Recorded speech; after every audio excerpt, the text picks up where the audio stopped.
All right, we're staying on the topic of Top Rank, or at least things generating from Top Rank.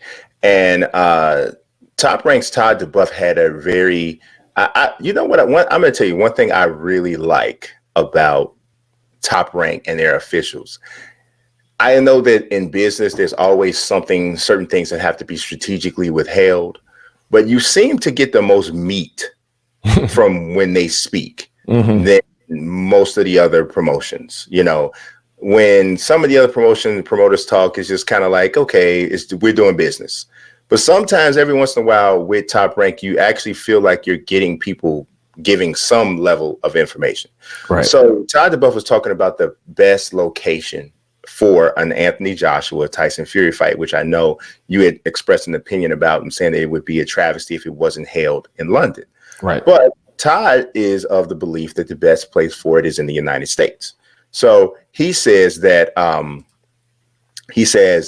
heart of hearts tells me that would be the ideal place. But obviously we would be open to any site and any prospective dynamic that would be different. To do a fight in the UK would be fantastic.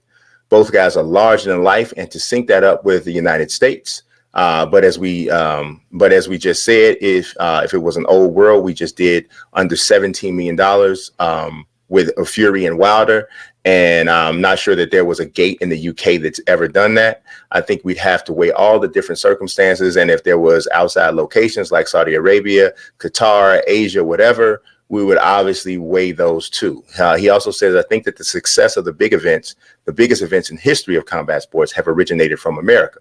I keep going back to that. I think the impact and the success of pay-per-view being distributed from the United States to the late hours or early hours, let's call it in the UK, we've seen that be very successful, and the fans are connected and will stay up. I think that Todd is kind of talking about this from a more holistic overall global standpoint, and obviously generating the most money from every possible place. I think and you can correct me if I'm wrong, your perspective is more from a legacy standpoint, and also almost like something of an acknowledgement or an appreciation being shown to British fans who have quite honestly been far more loyal to the sport than American boxing fans. And so because this is a fight that would put the champions of champions from this, from the UK against each other, it kind of doesn't matter where all the money could come from. What matter, because they're going to make a ton of money they could fight in your backyard. They're going to make money. But that's pretty much secondary to making sure that it takes place in the place where it should take place. Is that kind of? Yeah, well, I mean, there are many different things here. Number one, and I think, you kind of hit the nail on the head. Todd is like the conscience of Top Rank. Bob's the figurehead. And don't get me wrong, Bob's legendary, iconic. Yes, he is. Okay. But Todd is a businessman. Todd really has his finger in every different facet of the business, from just all avenues, from every department, every aspect, right? Because he's ultimately responsible. And I think that, look, my perspective when I said I thought it would be a travesty if this fight were to take place in Saudi Arabia was that I felt that if it could be the biggest fight in British boxing history. Now, to Todd's point, okay, yes, the $17 million and change was the third largest gate in heavyweight championship fight history for Nevada, right? So the third biggest fight in Nevada heavyweight championship history as far as purse was concerned. The pay-per-view was a bit underwhelming compared to their expectations. Now, apparently from what I've heard, they needed to exceed 1 million buys to break even. And so I think from what we've heard, it was in the 700,000s. Does that sound accurate to you? I have to double check. I'm sure it won't be difficult at all to find out. So there's two things. One, right?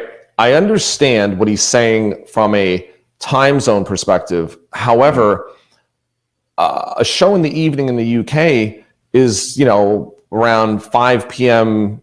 Eastern US time, which is very conducive for fans to tune in. So I don't necessarily know if that's, if we're just looking at it from the USA and Europe standpoint, where else in the world would we garner, the biggest pay-per-view numbers, right?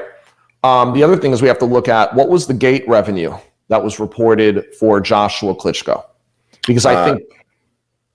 No, I don't know that off the top of my head. I have to look that up. But just to answer your previous question, there was reported an extraordinarily high level of piracy for the rematch. They said they estimate somewhere between 10 to 20 million fans watched it via piracy. Right. But even with that, the pay-per-view buys were between 800,000 to 850,000. Okay. This is per Sports Illustrated. Right. But this all goes back to my between the rounds, which you're going to get into. But now you're talking about maybe less of a guarantee in order for the promoter to be able to break even or make a profit, having everyone work together in that sense. I think we'd have to look at two things. One, what would the gate revenue possibly be if there was a sold out Wembley, with the properly scaling it and looking to get an understanding of what you could compare it to. That's happened previously. And then two, understanding how having it in the United States, say at the MGM Grand or so, would connect better to the US audience, that would inspire a bigger pay-per-view and bigger gate revenue, because that's ultimately what it comes down to. It really comes down to two things, right? The pay-per-views where you're going to get the most money, the gate revenues where you're going to get the second most money, and sponsorships where you're going to get the third most money.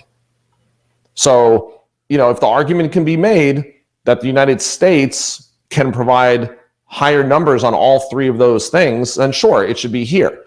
But you have something that has a chance to make history, which is two heavyweight fighters from the UK fighting for the undisputed heavyweight championship of the world. Doing that in front of 100,000 people in a Wembley stadium, I think it would be, one of the biggest events ever. Yeah, it definitely would be one of the biggest events ever in the UK. And remember, there's two promoters here. Yes. So that also plays into it. Oh, absolutely. But I would think that, but you know what? The thing of it is that Eddie has seemingly been really open to having Joshua come here to fight. Sure. So I don't know that Top Rank and Bob would get a lot of pushback. Top Rank and Frank Warren, Frank Warren and ESPN would get a lot of pushback from saying that the fight should be in the United States. I don't know. So I'm talking as a fan. Yeah. Okay. Todd's talking as a businessman, which I understand his points. Yeah. I'm talking as a fan. As a boxing fan, a historical boxing fan. Absolutely. I mean, it's almost like, so if Tego and Richard Comey fought, that fight should be in Ghana. Hey, the soccer stadium in Accra where the Black Stars play. Yes, it should. That would be now maybe they don't make as much money if they fought in Madison Square Garden. And obviously these are two stars that are nowhere near on the level of, they don't have the global appeal that those guys have. But as a fan, their country, right? In their country, oh my God, yes. Right. You know what I'm saying? Right. So, so I totally get it. I totally get it. So let's. I'd love to argue with it. I don't feel like I've argued with you enough today. I might just punch you after. I don't like agreeing with you all the time, but like we're agreeing and it's making me uncomfortable. Yeah, it is. Can we please get to like Ask the Fight Guys or something so I can argue with you? We'll manufacture something. Thank you.